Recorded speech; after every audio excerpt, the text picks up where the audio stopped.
When working towards big goals, things can get uncertain, and sometimes the only thing that you need is just one sign that you're on the right track and that your effort is not being wasted. So let's look at 7 of those signs that will show you that you're on the right path towards winning financially. Of course, you know the drill, the last sign is the most important out of them all, so be sure to watch until the end. Growing up with big ambitions, always focused on building financial freedom, I was always on a different path than most people. I was never interested in the common path of getting a stable job, buying a house and then settling down, even though that's okay for most people. No, for me it was all about financial freedom and also achieving real wealth. That's why I never had anyone that was working towards the same goal but was further ahead than me in order to tell me, yes, you're doing the right thing, just keep going. It took me 10 years to meet the right people, but also to learn enough about financial education in order to recognize the things that were telling me that I was on the right path. And today I want to share those with you. So let's look at my list of 7 signs that you're winning financially, and I'll also throw in a bonus one at the end and also some tips along the way of how you can get to each one of them. The first sign is that you're interested to learn more about personal finance and how money works. And since you are here, you've probably already taken this first step. Most people don't bother to learn about personal finance until later on in life, but by that time they will already be behind compared to someone that had years to work on this. My approach here was to try to learn something new every day, and over time all of that accumulated knowledge helped me to discover some opportunities that have pushed me way further down the line than other people that are my age. Even nowadays, I haven't stopped my learning journey, and my suggestion to you is to try to do the same. The second sign is that you're not worried about losing your job and other common money problems. You're not struggling with money, inflation doesn't really affect you, you're not living paycheck to paycheck, and other similar problems are usually not something that you are concerned about. To get to that point, you will first have to become financially stable. And if you're interested on how you can do that, I've recently created a video on this topic, and I would suggest that you go and watch it right after you finish this one.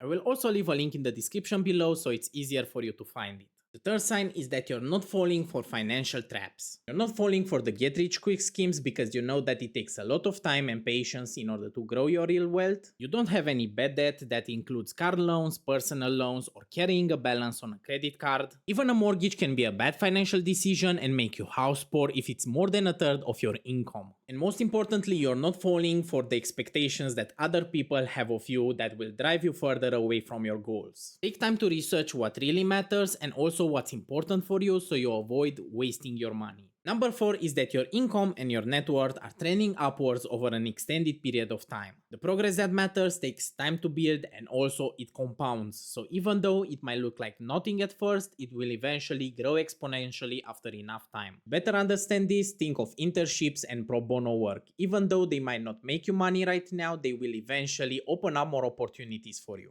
2 tips here: aim to switch jobs and clients often enough and also learn new skills that are high in demand right now. The best example here is learning to create AI models, and boom, you've just got a 9-figure job offer. For number 5, we have that you're working towards growing your financial power. That doesn't mean only how much money you're making, it also means the assets that you have and also how much they matter.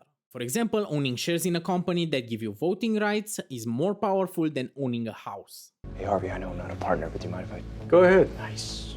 And of course, anything is better than hoarding money, so use them in order to buy assets. But of course, you can also aim to raise your financial power by just having more money left at the end of the month that you can invest or do other stuff with. The sixth one is that more doors start opening up to you because reaching certain levels with your finances means that you get access to new stuff. For example, if you become an accredited investor, if you have enough money, you can start investing into better opportunities in startup companies. Besides that, if you work hard enough towards something, you might get surrounded by people with similar goals like you and you can start helping each other out. I got invited to be a speaker at an event for investors and also to be a guest on a podcast talking about my journey just because people started noticing what I was building.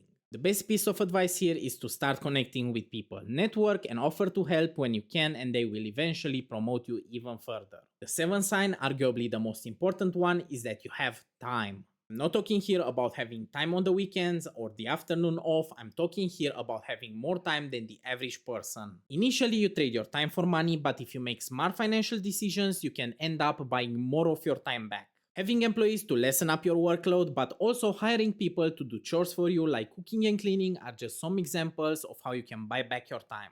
That's like the top level, but if you can afford to switch to a part-time position so you can focus on the things that matter for you more, that's another way of how you can buy back your time, and it shows that you're doing extremely well financially. Look into freelancing and try to win long-term part-time contracts. That's how I've done it in the beginning, and it enabled me to focus on other goals. Like I said, we also have a bonus at the end, and it's a sign that shows that you're doing extremely well financially, and that is that people start asking you for advice. People will start to notice that whatever you're doing works, and they will also want to see how they can do it themselves. And when they start asking you questions about how you do it, that's the best sign that you're doing extremely well financially. That's what happened to me when multiple people started asking me how I'm doing it, and what eventually led me to start creating this content. That's it, those are the signs that you're doing extremely well financially, and if you've enjoyed this video, don't forget to leave a like and subscribe.